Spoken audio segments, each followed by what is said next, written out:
La palabra juegos es usualmente utilizada en términos infantiles y de diversión. Sin embargo, en economía y matemática, la teoría de juegos es un proceso en el cual dos o más personas interactúan entre sí para competir y obtener el mejor beneficio individual. Por aparte, los riesgos constituyen la posibilidad de pérdida de carácter económico, ocasionado por la incertidumbre. Es por ello que deben ser medidos y gestionados para evitar que los mismos tengan un impacto desfavorable en una empresa. Generalmente, las acciones de mitigación de riesgos implementadas buscan reducir el daño que ocasionarían los riesgos existentes. Las estrategias pueden variar en cada empresa dependiendo del apetito al riesgo y nivel de tolerancia existente.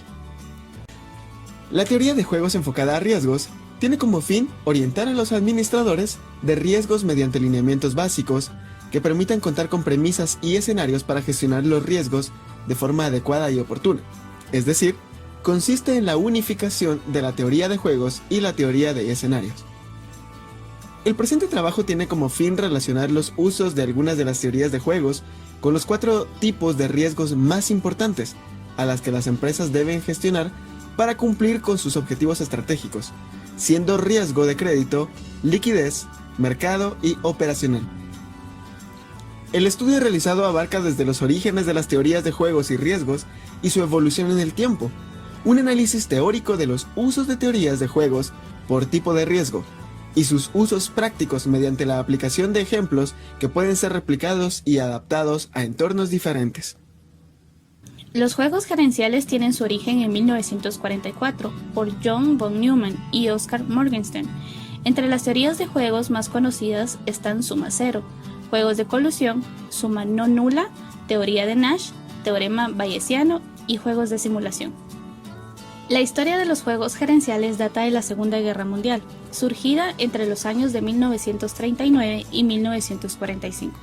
Trae consigo consecuencias económicas derivadas de la destrucción de infraestructura y la creación de la industria de armamento de Estados Unidos y la Unión Soviética, para lo que se origina el Plan Marshall, con el fin de apoyar económicamente a los países devastados de Europa Occidental, y se crearon instituciones como el Banco Mundial y el Fondo Monetario Internacional para resolver la crisis financiera. El Plan Marshall fue propuesto en 1947 por el general George Marshall de los Estados Unidos. Tiene como objetivo ayudar a la reconstrucción de los países europeos y evitar la expansión del comunismo. Los países beneficiados crearon la OECE en 1948, posteriormente OCDE en 1961. En adición a dicha organización, un grupo de aliados facilitó la creación de muchas entidades, las cuales hasta la fecha han sido exponentes de fuertes estándares y regulaciones internacionales. Dentro de estas se encuentran Banco de Pagos Internacionales, Fondo Monetario Internacional, Banco de Reconstrucción y Desarrollo, Organización Europea de Cooperación Económica, Agreement on Tariff and Trade, Comisión Económica para América Latina, Organización para la Cooperación y el Desarrollo Económico, Conferencia de las Naciones Unidas sobre Comercio y Desarrollo, Programa de Naciones Unidas para el Desarrollo, la Organización Mundial del Comercio. Otro elemento importante luego de la Segunda Guerra Mundial fue el surgimiento de la teoría de juegos. Como ya se indicó, las organizaciones creadas posteriormente crean estándares, algunas de estas con enfoques de gestión de riesgos, tales como los acuerdos de Basilea 1, 2 y 3, creados por el Banco de Pagos Internacionales, y COSO 1, 2 y 3, creados por la Organización para la Cooperación y el Desarrollo Económico, OSCE, y OCDE en 1961. El Comité de Basilea se origina después de la crisis financiera en Alemania en el año 1974, con el cierre de Bankhaus Hertha, que por su cierre inesperado casi logra colapsar el sistema de pagos de Estados Unidos y el sistema financiero internacional. Por ello, el G10 emite un comunicado de respaldo de liquidez total al sistema de pagos internacionales. Al mismo tiempo, crean un comité permanente que sería el encargado de desarrollar principios y reglas apropiadas en lo relativo a las prácticas de regulación y supervisión de los mercados bancarios internacionales. El Comité de Basilea se crea en 1975 en el seno del Banco Internacional de Pago, Bank for International Settlements, con sede en Basilea, Suiza. Hasta 1988 se logran acuerdos que entran en vigor en 1992 y es conocido como Basilea I. El acuerdo Basilea II fue aprobado en 2004. Se hace énfasis en varios documentos que en España no se llegó a aplicar sino hasta 2008. Se avanza en el cálculo de activos ponderados por riesgo e incorpora tendencias en medición y seguimiento de las distintas clases de riesgo. El acuerdo Basilea III, aprobado en diciembre de 2010, intentó adaptarse a la magnitud de la crisis económica, cuando el mayor temor era el efecto dominó que generaría insolvencia en los bancos, por lo que da recomendaciones más severas como fortalecer los criterios de liquidez y de mayor y mejor capital. Otro estándar importante de mencionar es el Committee of Sponsoring Organizations of the Treadwell Commission, COSO, por sus siglas en inglés, Comisión de Organizaciones Patrocinadoras. Fue organizada en el año 1985 para patrocinar a la Comisión Nacional Financiera Fraudulenta, que evaluó los factores que influyen en la información financiera fraudulenta.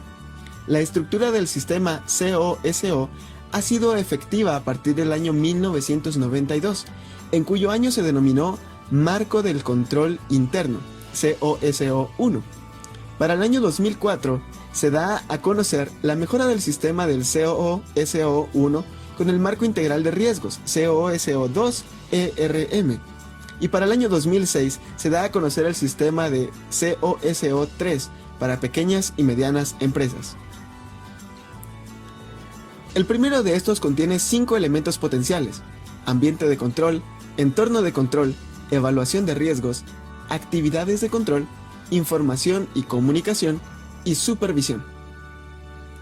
El segundo busca mejorar los elementos potenciales integrando 8 elementos: ambiente interno, establecimiento de objetivos, identificación de eventos, evaluación de riesgos, respuesta a los riesgos, actividades de control, información y comunicación, y supervisión. Con los elementos de Basilea y de COSO, se logran definir algunos aspectos relativos a criterios prudenciales y estándares relativos a la gestión de riesgos. Modelo de simulación de riesgo-liquidez. Es la experimentación a realizarse con un modelo que imita ciertos aspectos de la realidad. Para esta aplicación, se debe establecer el escenario normal con el indicador de liquidez a través de la división de activos corrientes y pasivos corrientes y analizar si el resultado es aceptable de tal forma que no se presente iliquidez o liquidez en exceso. Para el escenario moderado, primero se debe calcular la desviación estándar y posterior aplicar la ecuación definida a la sección de modelos de simulación de riesgo de liquidez. En el escenario severo, también será necesario calcular la desviación estándar. Sin embargo, no la calcularemos nuevamente porque ya fue calculada para el escenario moderado. Se debe multiplicar la desviación estándar por 2, luego multiplicar el resultado por el nivel de confianza del 2.33 al 99% y restarlo del límite máximo definido para el escenario normal. Al tener calibrado el modelo, se deben establecer las estrategias financieras a ejecutar en el escenario y los responsables. A esto le llamamos plan de contingencia de liquidez. Teorema bayesiano de riesgo de crédito. El teorema bayesiano aporta al modelo de scoring la precisión en el análisis conjunto de los datos de los clientes. Hoy en día, el scoring o modelo de scoring es la herramienta más importante para medir el riesgo de crédito. Es un método que estima el riesgo a futuro por el incumplimiento de pago en un tiempo determinado. Para elaborar un modelo de scoring, se deben establecer las principales variables a utilizar en el modelo y ponderarlas. Posteriormente se debe estimar la eficiencia del modelo y aprobar o rechazar la solicitud. Eventualmente deberá calibrarse este modelo de acuerdo al cambio de condiciones, ya sea del cliente o del apetito al riesgo de la entidad. Teoría de Nash en riesgo de operación. Se debe realizar una matriz con todos los aspectos fundamentales que impactaron en esos años. Para el ensayo se consideraron los departamentos involucrados, tipos de riesgos, actividades por rubro y el impacto monetario por las incidencias ocurridas. Deben de considerarse todos los factores que estuvieron presentes para que el evento ocurriera. Debemos de siempre partir de los datos estadísticos que se tienen para luego poder proyectar a lo largo del tiempo cómo se comportará este riesgo si no se aplican ni se agregan mitigadores, tomando siempre en cuenta el apetito del riesgo. Para la proyección se toman todos los totales por año junto con sus promedios y desviación estándar. En la proyección se toman los valores totales por cada año y luego tomamos la desviación estándar máxima que se tiene para que el modelo tenga una tensión máxima para poder proyectar el otro año. Teorema bayesiano en riesgo de mercado. Tipo de cambio.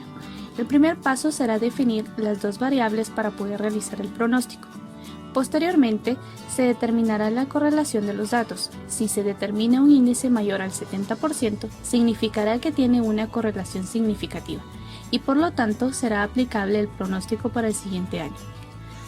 Se determina la covarianza de los datos anteriores, el promedio simple de los tipos de cambio históricos que se han podido recolectar, la desviación estándar y el coeficiente de variación, así como el promedio móvil.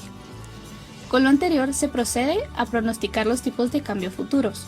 Cabe mencionar que para tipo de cambio no es recomendable realizar cálculos a largo plazo. Conclusiones. Las teorías de juegos aplicadas en riesgos funcionan como una herramienta de apoyo para la toma de decisiones estratégicas en la mitigación de riesgos. Las teorías de juegos tienen diversas aplicaciones y cada una de ellas puede ser utilizada en más de un tipo de riesgo, lo que permite que cada usuario evalúe los usos y beneficios de cada una y seleccione la que, de acuerdo a sus objetivos y beneficios esperados, satisfaga las necesidades particulares del proceso. Los usos de las teorías de juegos en riesgos permiten facilitar el análisis y mejorar la toma de decisiones con criterios objetivos, como se observa en la aplicación práctica de cada uno de los ejercicios desarrollados.